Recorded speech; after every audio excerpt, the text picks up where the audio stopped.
네, 한 주간 뉴스 가운데서 가장 뜨거운 이슈만을 골라드리는 주간 뉴스픽 시간입니다. 오늘도 지원방송 보도국의 홍서표 보도국장과 얘기 나눠보죠. 어서 오십시오. 네, 안녕하세요.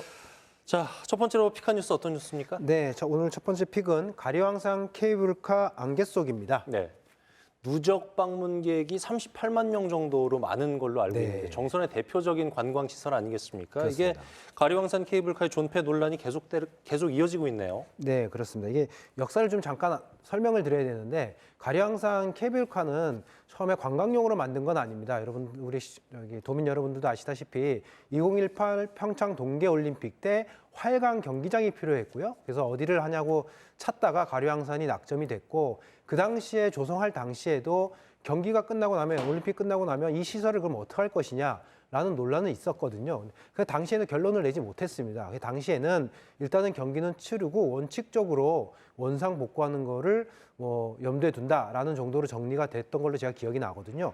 그리고 나서 이제 경기는 끝났고 올림픽이 끝났고 이거 철거를 하려고 철거를 하냐 존치를 하냐 논란이 이제 거세게 논란이 지역에서 논란이 됐던 거고요. 그래서 그 주민들은 어차피 철거를 하게 되면 설치했던 거를 또 철거하는 과정에서 추가 환경 피해 훼손 논란도 있을 것이고 그리고 애써 예산을 투입한 시설을 관광 자원으로 훼손하지 않으면서 잘 활용하는 것은 좋지 않겠냐라는 의견들이 강하게 제기가 됐습니다. 그러면서 이제 이걸 어떻게 하냐에 대한 지역과 정부, 환경단체의 입장들이 첨예하게 대립이 갈렸었고요.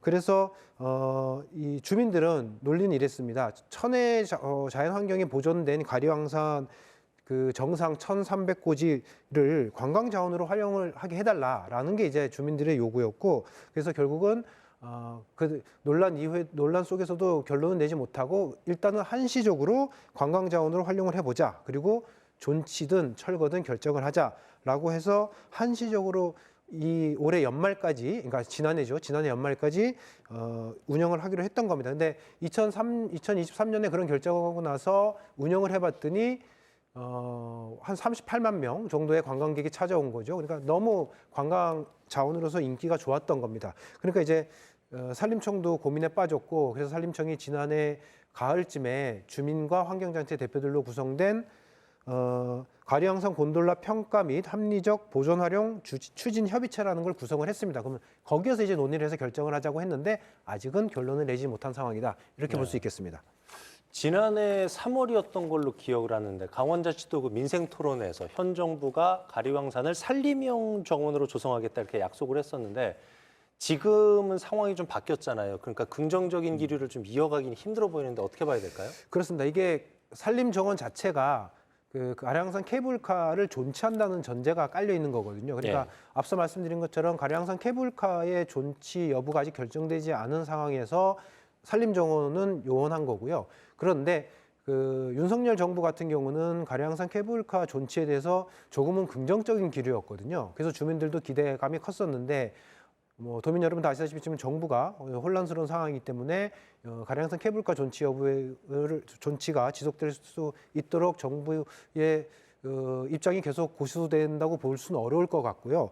그러다 보니까 이거를 어떻게 해야 될지 결론을 또 못 내고 산림청이 결국은 이제 올 6월까지 한시적인 작년 연말까지였던 한시적 운영 기간을 올 6월까지 조금 연장을 또 했거든요. 그러니까 이제 6월 남아있는 6개월 동안에 앞서 말씀드린 그 협의체하고 정부랑 협의를 해서 결론을 내야 되는 상황이라고 말씀드릴 수 있겠습니다. 네. 안 그래도 지역 소멸 위기를 겪고 있잖아요. 정성군에게 중요한 사안이니까 아주 신중한 논의가 필요할 것 같습니다. 다음 뉴스 어떤 뉴스인가요? 네, 다음은 집이 없어요. 춘천보다 비싼 인제입니다. 저도 그런 얘기 들은 것 같아요. 접경 지역 중 하나인 인제군에서 요즘에 전세하고 월세 구하기가 진짜 힘들다 이런 얘기 들었는데 어떤 얘기예요?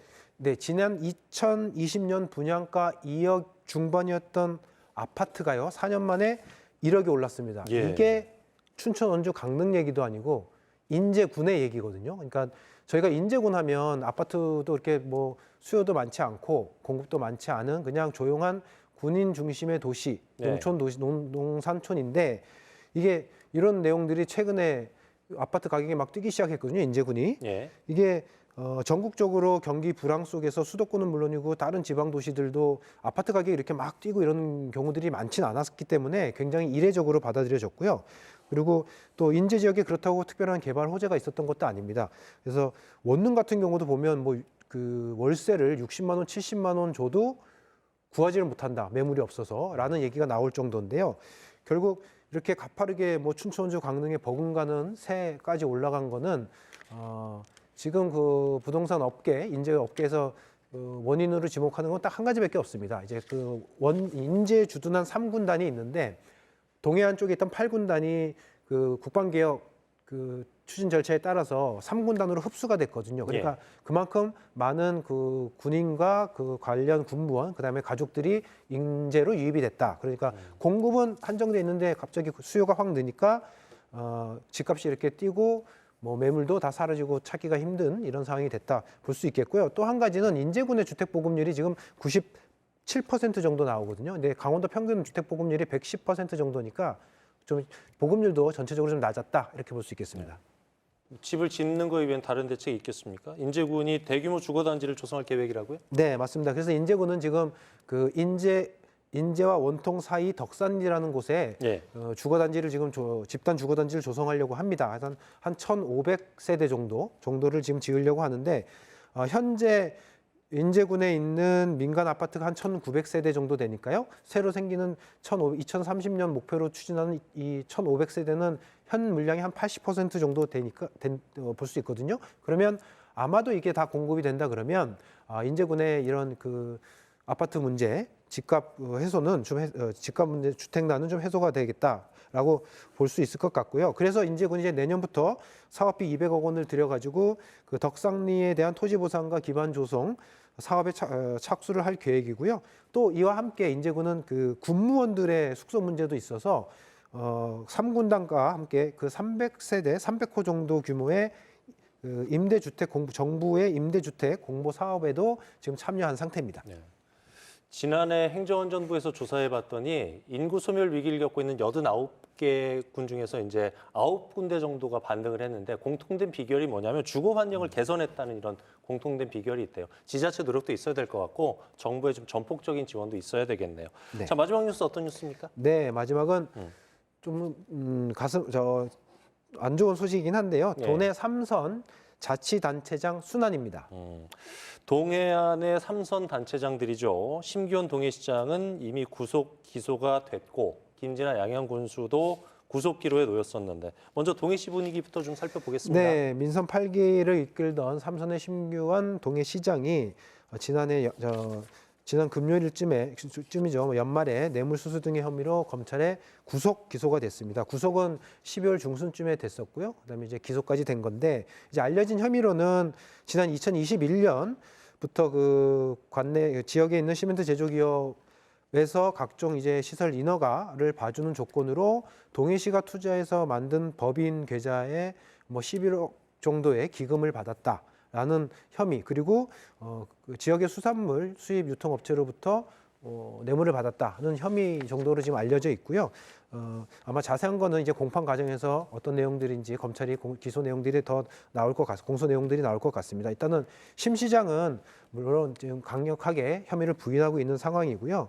근데 이게 좀 안타까운 게 동해시의 이런 동해 단체장, 동해시장의 흑역사가 이게 처음이 아니라는 건데 지난 초대 김인기 시장도 재선 재임 때 업자와 직원들로부터 뇌물 혐의로 구속이 됐었고요. 또 2002년 민선 3기 김진동 시장도 아마 그 당시에 주민과 단체 등의 금품을 제공한 혐의로 벌금형 100만 원이 아마 확정이 됐던 걸로 제가 기억을 하고요. 또 2010년 민선 4기 들어서 김학기 시장 재임 때도 김학기 시장이죠. 김학기 시장도 역시 재임 중에 수도권에서 동해시로 이전하는 기업으로부터 뇌물을 수수한 혐의로 구속됐던 제 기억이 제가 있습니다. 결국은 그 심기현 시장까지 내리 시장 4명의 시장이 다 사법 처리를 받거나 사법 처리 절차에 들어가면서 동해시 주민들도 좀 허탈해하는 그런 표정입니다. 네. 김진아 양양군수도 논란의 중심에 서 있는 것 같아요. 오늘 오전에 구속영장 심사가 있었는데 결과 나왔습니까? 네, 조금 전에 오후에 나왔는데요. 일단은 김진아 양양군수의 영장이 발부가 됐습니다. 이제 김군수가 이제 구속되면서 경찰의 수사도 이제 탄력이 붙을 것 같은데요. 일단 김군수는 지역의 여성 민원인으로부터 민원 해결을 조건으로 대가로 금품 수수하고 성비 의혹이 제기됐고요. 그래서 경찰이 그래서 수사를 진행했고 몇 개월 만에 걸친 수사 끝에 김군수를 구속까지 했습니다. 그래서 또 오늘 김군수 구속과 함께 그 당사자인 민원을 도와주겠다고 했던 그 민원을 제기했던 그 민원인도 같이 이제 구속이 됐거든요. 뇌물 공여 혐의로 구속되는 걸로 지금 알려지고 있습니다. 지금 김군수도 마찬가지로 혐의를 강력하게 지금 부인하고 있는 상황입니다. 재판 과정이나 또 사법 절차 진행 과정을 지켜봐야 될 것 같고요. 하지만 이제 김군수 같은 경우는 주민 소환 지금 투표제도 진행이 되고 있거든요. 결국은 사법 처리, 그러니까 형사적인 문제, 법적인 문제는 재판 과정에서 김군수가 싸워 나가야 될 부분이라고는 하겠지만 이제 정치적으로는 큰 타격을 받을 수밖에 없는 상황이 됐다 이렇게 볼 수 있겠고 이제 주민 소환제 같은 경우도 이제 조만간 선관위에서 열람 절차나 서명부 열람 절차 이런 것들이 끝나면 다음 절차로 넘어가게 될 텐데요.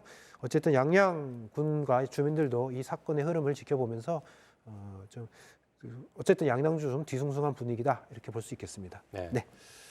주민들의 선택을 받고 선출된 단체장들이 잇따라 형사처벌 위기에 놓여 있습니다. 주민들 실망감도 클 거고 또 행정 공백에 대한 우려도 커지고 있는 상황인데 아무쪼록 지역사회에 미칠 영향이 큰 사안이기 때문에 계속해서 이와 관련된 소식은 들어오는 대로 저희가 전해드리도록 하겠습니다. 지금까지 주간 뉴스픽 홍석표 보도국장과 함께 얘기했습니다.